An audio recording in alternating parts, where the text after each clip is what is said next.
اب کچھ فاصلے پر چیزیں نمودار ہو رہی تھی، نظر آنے لگ گئی. وہاں پر کوئی بھی نہیں تھا، کچھ بھی نہیں تھا، لیکن میں نے اپنی نظروں سے، اپنی آنکھوں سے اس کو نہیں دیکھا تھا. صرف وہ میرے ساتھ ٹکرایا تھا جو کوئی بھی تھا. میں باتھ روم گئی، بڑی میں ڈری ہوئی تھی. باتھ روم سے جب میں باہر نکلی، سب گھر والے ادھر صحن میں ہی تھے. ہم لوگ جا کر سو گئے. میں بستر پر لیٹ کے بھی یہی سوچتی رہی کہ وہ کس نے میرا ہاتھ پکڑا تھا. میں بار بار اپنے ہاتھ کو دیکھ رہی تھی، مجھے بہت ڈر لگ رہا تھا. اسی طرح سے اسی خوف کے عالم میں رات گزر گئی. میں سو گئی. اگلے صبح میں نے اپنی بہن کو وہ جگہ دکھائی کہ دیکھو یہاں پر نہ تو کوئی درخت ہے اور نہ ہی یہاں پر کوئی ایسی چیز ہے، نہ کوئی چارپائی تھی. جس کے ساتھ میں ٹکرائی تھی اس کا قد بھی جیسے میرے جتنا ہی تھا، کیونکہ باقاعدہ جیسے ہم کسی انسان میں جا کر لگتے ہیں، پتہ نہیں چلتا، ہماری ٹکر ہو جاتی ہے، ویسے میں ٹکرائی تھی. میری بہن کہتی چھوڑو اس بات کو، تم نیند سے اٹھی تھی، ویسے تمہیں سمجھ نہیں آئی ہوگی، دھند بہت زیادہ تھی نا اس لیے. میں نے اس سے کہا کہ ٹھیک ہے ایسے ہی ہوگا. اگلے دن، اسی دن کی بات ہے، شام ہوگی. آج شام پھر بہت زیادہ دھند تھی. ابو نے شہر جانا تھا. ابو تقریباً 6 بجے نکلے اور 6:45 بجے واپس آ گئے اور آ کر یہ کہنے لگے کہ آج بھی گاڑیوں کو نہیں جانے دے رہے، آج بھی ہڑتال ہے، اور وہ یہی کہہ رہے ہیں کہ دھند بہت زیادہ ہے، ایکسیڈنٹ ہونے کا ڈر ہوتا ہے، تو شام کے وقت سفر منع ہے، نہیں جا سکتے. ابو واپس آ گئے. کافی دیر ہم لوگ کچن میں بیٹھ کر باتیں کرتی رہی. ابھی میری بہن جو تھی، ہم لوگوں نے کھانا وغیرہ بنایا تو برآمدے میں پردے تو ہم شام سے ہی گرا دیتے تھے. ہم لوگ بیٹھ کر ہاتھ سیک رہے تھے، وہ جو کوئلے ہوتے ہیں. تھوڑی دیر کے بعد اس طرح سے محسوس ہوا کہ جس طرح سے ہمارے صحن میں کسی نے چھلانگ لگائی ہے. دیواریں تھی مٹی کی، باقاعدہ جس طرح سے کوئی کودا ہے ہمارے صحن میں، آواز آتی ہے. تو میری بہن کہتی ہے باہر کسی کے کودنے کی آواز آئی ہے. 9 بج رہے تھے. ہم لوگوں نے پردے ہٹا کر دیکھا، کوئی بھی نہیں تھا. دھند تھی، بہت زیادہ نہیں تھی، کم دھند تھی. تبھی ایسا لگا کہ جس طرح سے پہلے تو کوئی نظر نہیں آیا، جب غور کر کے دیکھا تو اس طرح سے محسوس ہوا کہ جس طرح سے باتھ روم کے پاس کوئی بیٹھا ہوا ہے. یعنی وہ بہت بڑا نہیں تھا، اس کا وجود بہت بڑا نہیں تھا، جیسے کوئی چھوٹا بچہ پاؤں کے بل بیٹھتا ہے، ایسے لگ رہا تھا. تو میری بہن کہتی دیکھو سامنے کوئی بیٹھا ہوا ہے، اس نے سر بھی جیسے اوپر کر کے نیچے کیا ہے. بلی تو اتنی بڑی ہو نہیں سکتی. میں نے اپنی بہن سے کہا چلو چل کے دیکھتے ہیں بھلا کون ہے. ہمیں بھی کسی کے کودنے کی بھی آواز آئی تھی. جیسے ہم لوگ باتھ روم کی طرف جانے لگیں، باقاعدہ چھوٹے سے قد کا کوئی تھا، جیسے 3-4 سال کے بچے کا قد ہوتا ہے. وہ باقاعدہ وہ اٹھا ہے، سمجھ میں نہیں آ رہا تھا کہ کون ہے. وہ باتھ روم میں چلا گیا. ہم لوگوں نے شور مچا دیا کہ ابھی باتھ روم میں کوئی گیا، چھوٹے سے قد کا کوئی بچہ ہے، لیکن اس کا وجود بہت بھاری سا تھا اور وہ ہمارے باتھ روم میں گیا. امی بھاگتی بھی آئی، ابو بھی نکل آئے. ابو نے ہاتھ میں وہاں سے ایک ڈنڈا سا بھی اٹھا لیا تھا، اسٹک اٹھا لی تھی کہ یہ کون ہے ہمارے گھر میں جو کودا ہے ابھی. وہ کودنے کی آواز اتنی زیادہ تھی کہ امی نے بھی پوچھا کہ باہر صحن میں کون ہے. ہم نے کہا کوئی بھی نہیں ہے. دیکھ تو ہم نے لیا تھا، جب باتھ روم میں جا کر دیکھا وہاں پر کچھ بھی نہیں تھا، نہ کوئی بلی. اور باقاعدہ ہم لوگ دونوں بہنوں نے دیکھا تھا باتھ روم میں کوئی گیا تھا. ہم لوگ تو بہت زیادہ ڈرنے لگے. امی نے کہا کہ اندر آ جاؤ، باہر برآمدے میں مت بیٹھو. وہ جو کوئلے تھے دیکھتے ہوئے وہ ہم لوگوں نے وہیں ایک سائڈ پر کر دیے باہر، اور خود ہم لوگ کمرے کے اندر چلی گئی. اب ہم لوگوں کے برآمدے میں 3 کمرے تھے. ایک کمرہ ہم لوگوں نے جیسے سیٹ کیا ہوا تھا، کوئی مہمان آ جائے تو ان کو بٹھاتے تھے. ایک کمرے میں ابو سوتے تھے، ایک کمرے میں ہم دونوں بہنیں اور امی سوتی تھیں. بھائی ہم لوگوں کا مدرسہ میں ہوتا تھا، وہ کبھی کبھی 15 دن کے بعد آتا تھا ملنے کے لیے. تو جیسے ہی ہم دونوں بہنیں باتیں کر رہی تھی کہ پتہ نہیں ہم نے باہر کس کو دیکھا ہے، کل تم بھی ٹکرائی تھی، آخر یہ کیا ہو رہا ہے ہمارے گھر میں. تبھی باہر سے ایسی آواز آئی کہ جس طرح سے ہم دونوں بہنوں کو کسی نے بلایا ہے. یعنی میرا بھی نام لیا گیا، میری بہن کا بھی. باقاعدہ ہم لوگوں نے آواز سنی اور نام لینے والی جیسے کوئی عورت تھی. میری بہن کہتی لگتا ہے امی نے بلایا ہے. امی ابو کے کمرے میں بیٹھی ہوئی تھیں. ہم لوگ باہر نکلی. ہم نے امی سے پوچھا کہ آپ نے آواز دی ہے؟ امی کہتی نہیں میں نے تو نہیں بلایا. ہم نے نہیں کہا کہ ہمیں بھی آواز آئی ہے جیسے کہ آپ نے بلایا تھا. امی کہتی نہیں کسی نے بھی نہیں بلایا. ہم لوگ پھر اندر جا کر بیٹھ گئی. ابھی تقریباً 11:30 پونے 12 بجے کا ٹائم ہوا تو امی بھی سونے کے لیے آ گئی اور امی نے کہا کہ چلو سو جاؤ، بہت رات ہو گئی ہے۔ ہم لوگ ایسی باتیں کرتی رہی، امی سو گئیں تو میں نے اپنی بہن کو کہا کہ چلو واش روم سے ہو کر نا پھر سو جاتی ہیں۔ اس نے کہا میں نے نہیں جانا، مجھے ڈر لگتا ہے۔ میں نے اسے کہا کچھ نہیں ہوتا، تم میرے ساتھ تو آؤ۔ میں اپنی بہن کو لے کر جیسے ہم لوگ باہر گئیں، دھند تھی لیکن کم دھند تھی۔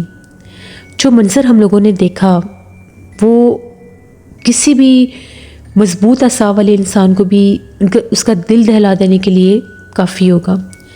ہم لوگ کیا دیکھتے ہیں کہ ہم لوگوں کا ایک درخت تھا، بالکل وہ صحن کے ایک کونے پر تھا، کافی چھاؤں والا درخت تھا۔ پتہ نہیں وہ کون سی کسی پھل کا درخت نہیں تھا، کوئی پھلدار درخت نہیں تھا، بس سایہ دار درخت تھا۔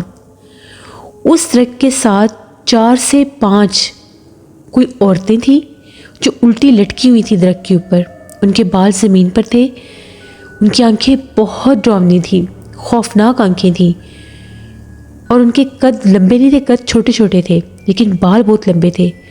اتنے بڑے بڑے ان کے چہرے تھے، بالکل سیاہ رنگ کے، سفید آنکھیں تھیں۔ ہم نے ان کو بہت پاس سے دیکھا، 4 سے 5 تھیں۔ توبہ استغفار، بس ان کو دیکھنے کی دیر تھی۔ ہم لوگوں نے چیخو پکار کیے، اتنا ہم لوگ اتنا ڈری کہ پتہ نہیں آس پاس کے جو گھر تھے تھوڑے تھوڑے فاصلے پر تھے، وہ لوگ بھی ہمارے گھر بھاگے کہ پتہ نہیں ان کے گھر کیا ہو گیا ہے۔ باہر کوئی دروازہ کھٹکھٹا رہا ہے، ادھر سے امی وغیرہ پوچھ رہے ہیں کہ تم لوگوں کو کیا ہوا ہے۔ ہم لوگ بس درخت کو دیکھ کے چیخیں ہی مارتی جا رہی تھی، ہم سے بولا ہی نہیں جا رہا تھا۔ بڑی مشکل سے امی ابو نے ہمیں سنبھالا، برآمدے میں بٹھایا، وہ ہمارے ہاتھ پاؤں ملنے لگ گئے۔ بس ہم لوگ چیخے، اس ٹائم بھی ہم لوگ رو رہی تھی اور چیخ رہی تھیں۔ ایسے لگ رہا تھا جس طرح سے ہم لوگوں کے وہ دل پر اثر ہو گیا اس چیز کو دیکھ کر، زبان جیسے ساتھ ہی نہیں دے رہی تھی کہ ہم لوگ اپنی وہ چیز بتا سکیں کہ ہم نے دیکھا کیا ہے۔ باہر دروازہ زور زور سے کوئی کھٹکھٹا رہا تھا، ابو بھاگے تو ایک ہم لوگوں کے گھر کے سامنے والے تھے انکل، اور ساتھ والے گھر سے 2 خواتین آئی تھیں کہ اللہ نہ کرے ان کے گھر میں کیا ہو گیا۔ ابو نے ساری بات بتائی کہ 2 دن سے بچیاں وہ ڈر رہی ہیں، ہمارے گھر میں کوئی چیز دکھائی دیتی ہے رات کے وقت، اور پتہ نہیں ابھی انہوں نے کیا دیکھا ہے۔ وہ آنٹیاں انہوں نے آیت الکرسی پڑھ کر دم کیا۔ 15-20 منٹ لگے ہمیں نارمل ہونے میں۔ جب ہم لوگ چپ ہوئی تو وہ ہم سے پوچھ رہے تھے، میری بہن کو تو جیسے سکتہ سا ہو گیا، وہ اسی درخت کی طرف دیکھتی جا رہی تھی اور سب کہہ رہے تھے اس درخت کی طرف مت دیکھو۔ اس کے آگے کھڑے ہوتے تھے تو وہ ہٹا کر دیکھنے لگ جاتی تھی۔ میں نے بتایا کہ ہم لوگ باتھ روم جانے کے لیے باہر نکلی تھی، دھند نہیں تھی، کم تھی لیکن اس ٹائم تک شاید وہ دھند کہتے ہیں کہ اکثر وہ گر جاتی ہے یا کیا، ایسا کوئی سین تھا۔ دھند تھی لیکن بہت زیادہ نہیں تھی، چیزیں ویزیبل تھیں۔ تو ہم نے کیا دیکھا کہ درخت کے ساتھ الٹی 4 سے 5 عورتیں لٹکی ہوئی تھیں، وہ بہت بھیانک تھیں، ان کے چہرے بہت خوفناک تھے۔ ہم نے ان کو خود اپنی آنکھوں سے دیکھا ہے، اور ایسے تھا جس طرح سے وہ کچھ بول رہی ہیں یا پڑھ رہی ہیں، بالکل باریک باریک آوازوں میں پڑھ رہی تھیں۔ تو ہم لوگوں کو سمجھ نہیں ہے کہ ہم نے دیکھا کیا ہے۔ میری بہن کے منہ پر پانی کے چھینٹے مارے، آدھے گھنٹے بعد جا کر اس کا سکتہ ٹوٹا تو وہ پھر رونے لگ گئی۔ وہ آنٹی نے کہا کہ آپ لوگ کسی عامل کو لے کر آئیں، کسی بزرگ کو لے کر آئیں، آپ کے گھر میں جنات آ گئے ہیں، اس لیے وہ بچوں کو ڈرا رہے ہیں اور آپ کے گھر میں چلتے پھرتے نظر آ رہے ہیں۔ وہ لوگ تھوڑی دیر کے بعد وہ اپنے گھر چلے گئے، قرآن پاک لائیں، امی کمرے میں رکھا، ہم لوگوں پر دم کیا۔ میری بہن کو بہت سا بخار ہو گیا، وہ عجیب و غریب حرکتیں کر رہی تھی، جیسے اس کے دماغ پر اثر ہو گیا، کبھی رونے لگ جاتی، کبھی ہنسنے لگ جاتی۔ میں اس وقت تک نارمل تھی۔ صبح مجھے بھی بہت سا بخار ہو گیا۔ ابو تقریباً 8 بجے کے قریب مولوی صاحب کو لے کر آئے، مولوی صاحب ہمارے گھر آئے، اس درخت کے بارے میں بتایا، باتھ روم کے بارے میں بتایا، تو ان کا یہ کہنا تھا کہ آپ کا یہ جو درخت ہے، اس درخت کے اوپر کچھ جنات نے اپنا بسیرا کیا ہے۔ یہ جنات کا کوئی خاندان تھا، کوئی گھر تھا جو یہاں سے گزر رہا تھا، تو یہ درخت بہت گھنا تھا، اس درخت کے اوپر انہوں نے بسیرا کر لیا، تو وہ شرارتیں کر رہے تھے، تنگ کر رہے تھے آپ کو۔ وہ شیاطین جنات تھے، بہت خوفناک قسم کا وہ ایک جنات کا گھرانہ تھا پورا۔ کچھ باتھ روم میں چلے گئے اور کچھ اس درخت پر آ گئے۔ ٹوٹل وہ جو جنات تھے وہ ان کے مطابق وہ 8 یا 10 تھے، آدھے درخت پر تھے، آدھے باتھ روم میں تھے، جو درخت باتھ روم کے باہر بھی بیٹھے میں نے دیکھی، جس کے ساتھ میں ٹکرائی بھی تھی۔ تو عامل نے یہ کہا کہ آپ اپنے گھر میں 7 دن لگاتار سورۃ بقرہ لگائیں تو یہ چلے جائیں گے۔ پھر 7 دن ہم لوگوں نے اپنے گھر میں سورۃ بقرہ لگائی، باقاعدہ قرآن خوانی کروائی 7ویں دن، اس کے بعد وہ جنات ہمارے گھر سے نکلے۔ جن 7 دنوں میں ہم لوگ گھر میں سورہ بقرہ لگاتے تھے، ان 7 دنوں میں رات بھر ہم لوگوں کے صحن سے عجیب و غریب جانوروں کی آوازیں آتی تھی، کبھی بلی کے بولنے کی، کبھی بکریوں کے بولنے کی، باقاعدہ بکری کے بولنے کی آواز سنائی دیتی تھی، کبھی کسی پرندے کی آواز آتی تھی، عجیب آوازیں تھیں وہ۔ باقاعدہ ایک رات کو تو ایسی آوازیں آ رہی تھیں کہ جس طرح سے کوئی بہت بڑا جانور ہے، جیسے کوئی گائے ہوتی ہے، اس کی آواز ہے۔ 7ویں دن جب ہم لوگوں نے سورہ بقرہ کی تلاوت کی اور اس کے بعد قرآن خوانی کروائی، وہ پھر مولوی صاحب آئے، انہوں نے پڑھائی کی، تو ان کا یہ کہنا تھا وہ جنات یہاں سے جا چکے ہیں۔ ان کا یہ کہنا تھا کہ وہ اتنے سخت قسم کے جنات تھے، اگر وہ اس گھر میں رک جاتے، ٹھہر جاتے، تو آپ لوگوں کو یہ گھر چھوڑنا پڑنا تھا، انہوں نے آپ کو یہاں پر رہنے نہیں دینا تھا۔ اللہ کا شکر ہے کہ وہ جنات ہمارے گھر سے چلے گئے۔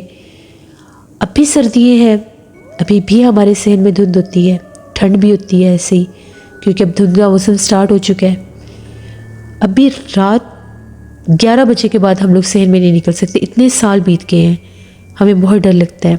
کبھی کبھار باہر سے کوئی آہٹ بھی محسوس ہوتی ہے، اب وہ کوئی بلی بھی ہو سکتی ہے، لیکن ہمارے دلوں میں آج بھی خوف ہے۔